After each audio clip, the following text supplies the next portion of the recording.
Pernahkah kalian merasa seolah hidup menutup semua pintu? Seolah keterbatasan adalah tembok yang terlalu tinggi untuk kita panjat.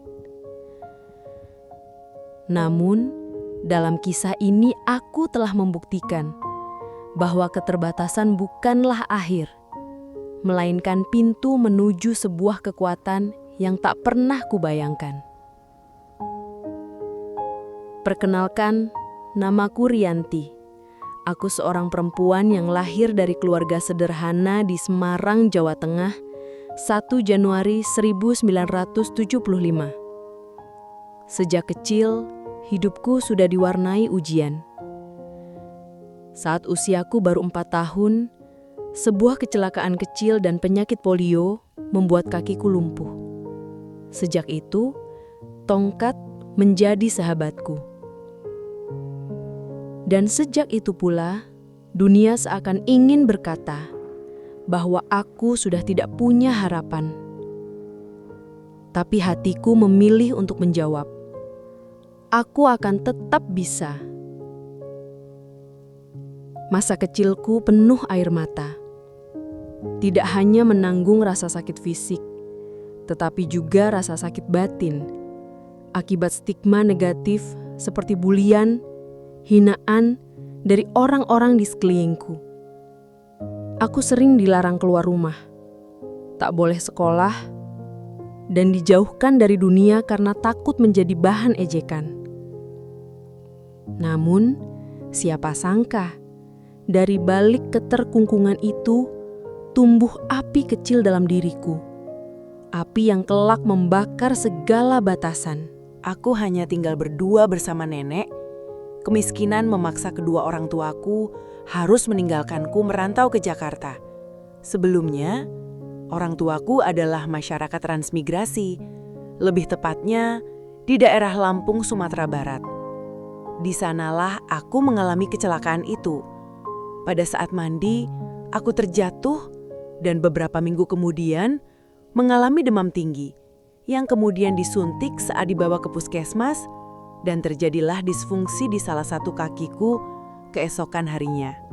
Dari situlah awal mula jalan terjal yang menapaki keluargaku. Belum genap sebulan aku terkena polio, yang akhirnya aku mengalami kelumpuhan total. Semua aset terjual habis untuk biaya pengobatanku yang tak membuahkan hasil. Terpaksa kami pulang ke kampung halaman. Berangkat menggenggam harapan, pulang membawa derita. Itulah kata pas untuk menggambarkan keadaan saat itu. Karena tak tahan terus berdiam diri di rumah, aku sering nekat pergi keluar rumah tanpa sepengetahuan nenek, hanya demi untuk melihat teman-temanku bermain dan kadang pergi ke sekolah.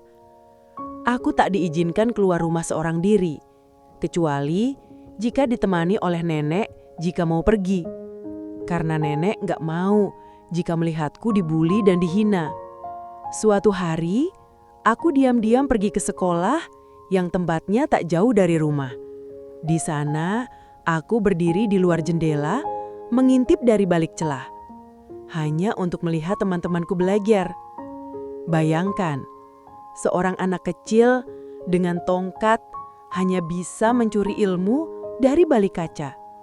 Dan ketika itu, aku tak kuasa menahan diri untuk menjawab pertanyaan guru dari luar kelas. Suaraku lantang, penuh keyakinan.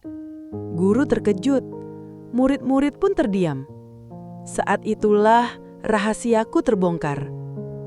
Tapi dari rahasia itu lahir sebuah kesempatan. Sekolah akhirnya menerimaku, bahkan membebaskan biaya.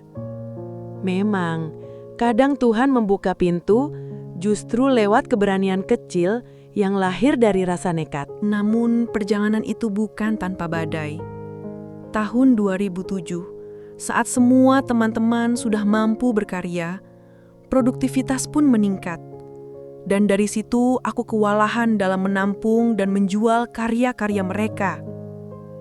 Atas dorongan itu, aku memberanikan diri untuk mencoba menjual produk ke Jakarta. Namun, ujian sepertinya enggan menjauh dariku. Sesampai di Jakarta, tempat yang kutinggali terendam banjir, dan 3 karung keset yang kubawa pun basah terendam. Seluruh keset yang kubawa rusak karena banjir, yang hanya cuma tinggal beberapa potong saja yang masih layak untuk dijual. Dunia seperti runtuh. Belum sempat aku jualan, seluruh keset yang kubawa rusak. Di tengah rasa keputusasaan, aku pun tidur di atas tumpukan karung keset. Belum sempat mataku terlelap, sebuah kertas lusuh terbawa angin menempel di wajahku. Isinya pengumuman lomba wirausaha muda teladan tingkat nasional. Siapa sangka, kertas yang hampir aku buang sebagai sampah justru menjadi tiket menuju takdir baruku. Kadang keajaiban hidup hadir dalam bentuk yang tak pernah kita duga. Dengan segala keterbatasan, aku mendaftar. Meski ditolak di sana-sini hanya karena hanya lulusan SMA dan penampilan sama sekali tidak menarik, meski dianggap endeso dan tak pantas, aku terus mencoba. Di kantor Kementerian Pusat aku ditolak, bahkan diusir sebelum masuk. Di universitas pun juga ditolak. Hingga akhirnya ada seorang wanita yang menghampiriku di halaman kampus. Ia adalah seorang rektor yang baik hati yang bersedia membantuku masuk ke kompetisi. Dari 10.400 peserta, hanya akulah yang lulusan SMA. Semua peserta minimal S1, bahkan banyak yang sudah menjadi pengusaha. Dan di sanalah sejarah tercipta. Aku meraih juara pertama, membawa pulang penghargaan nasional dan uang tunai 100 juta rupiah. Di titik inilah dunia akhirnya mendengar namaku. Sejak kemenangan itu, aku dibawa untuk mewakili negara mengikuti kompetisi di Jepang. Namun dalam kompetisi ini, aku meraih juara kedua. Semenjak itu, usahaku semakin berkembang. Produk mutiara handicraft milikku merambah hingga pasar internasional, Turki, Australia, Jepang, Beijing, dan ke berbagai negara lainnya. Tak hanya itu, aku juga kerap dipanggil untuk mengisi acara seminar di beberapa universitas tanah air. Seiring berjalannya waktu, berkembangnya usahaku mampu merangkul ribuan orang untuk bekerja bersama. Sebagian besar adalah penyandang disabilitas dan ibu rumah tangga. Penghargaan demi penghargaan datang. Dari pemerintah, dari media, dari dunia internasional. Namun, lebih dari semua itu, penghargaan terbesarku adalah melihat senyum para mitra kerja yang mempunyai kesempatan untuk berkarya dan merubah hidup menjadi lebih baik. Dalam kisah ini membuktikan bahwa sukses sejati bukan soal seberapa tinggi kita berdiri, tapi seberapa banyak tangan yang kita tarik untuk ikut berdiri bersama.